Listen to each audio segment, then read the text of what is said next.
Hi guys, Paul Reese here. Just another quick video. Today I wanted to talk to you about how habit is built. So you've heard me in my videos maybe before talk about the neural net in your brain and how certain actions depict how strong of a connection certain neurons have with other neurons in order to determine how strong an action is going to be and how easy it is to perform or how hard an action is to perform. Now, first thing I'd like to mention is that your brain doesn't know the difference between something that it's imagined or pictured and something that it's really done. So you can use this and take advantage of this to help build habit and develop skill. Now, enough on that tangent. We'll talk about that in other videos. So for today, just to give you a brief overview about how habit can be built, what I'd like you to imagine is a blank field, okay? Just filled with grass. Now along comes somebody. This field is filled with grass, trees, everything, okay? So along comes somebody and they try to walk through that field that's filled with grass and trees and weeds and, you know, bushes and all kinds of stuff. They're going to have a fairly difficult time, okay? Now imagine throughout the years, you know, there's something on the other side of that field that people really want to get to. So they keep walking through it. You know, some people come in with machetes cutting down things and bushes and clearing out trees. Everybody walks through and eventually all that grass and everything dies. Okay, it becomes a very easy path to walk now and you can easily get to where you needed to go. Now, imagine for a second that all of a sudden whatever you needed to get to got destroyed. You know, the building got taken down and they moved. So nobody walks across this path anymore. What do you think would happen? Of course, the grass and trees and bushes and everything would start to grow back eventually, until eventually it became very hard to walk across that same path again. Now, this is the same way that your mind works to build habit. Every time you do an action or perform an action, it's like you're walking across that path. You're building that neural net in your brain. Now, when you walk across that path several times, this becomes habit. And habit can control your brain.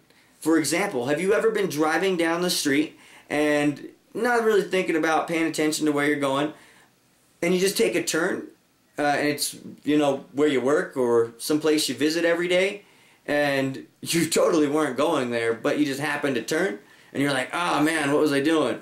That's habit taking over your brain and telling you what needed to be done at the time because you weren't paying attention. So habit controls you when you're not consciously paying attention.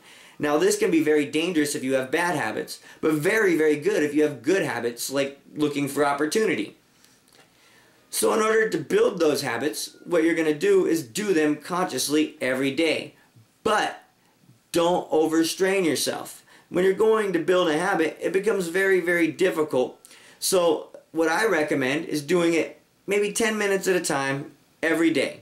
If you do whatever you're trying to do, whether it's, you know, working out, reading a book, you know, working on your business, if you do that 10 minutes a day, every day, for 90 days, okay? Now this is a little bit more than it normally takes to build a habit, but I recommend 90 days because it makes sure that habit is stuck. You'll develop a habit, and without consciously thinking about it, every day you'll do that. And you can shortly start increasing the amount of time that you're doing it every day as you start to have more and more free time, and it becomes easy for you to do. This way you're not straining yourself and it's not hard on you. To break bad habits, it's the same thing. All you have to do is stop yourself from doing them. Okay? Now this is very, very hard at first because again, that path is really easy to walk across, and that thing you want, it's still over there. But you're going to have to take the long way to get it. You're still accomplishing your goal and still doing what you want to do. And we'll talk about deciding what it is that you're actually trying to accomplish and what you're trying to get to by walking across that path. That way it's easier for you to find alternate routes. Now, when you stop doing it, you allow a little bit of grass to grow. Okay? And it becomes harder and harder to do. Not at first, but if you stop doing it for 180 days, okay? It takes at least twice as long to break a habit than it did to build it. Okay, for 180 days or more, you make sure you don't do that same thing. The habit will become a lot harder to do and a lot easier to break. So I hope this video has been helpful in helping you to understand what habit is and how it controls you unconsciously. Also, I hope this has helped you to give you a powerful tool to build yourself a habit, or build yourself habits of successful ideas, and also break bad habits. Again, thank you guys so much. This has been DPRS Unlimited, the little guy helping the little guy.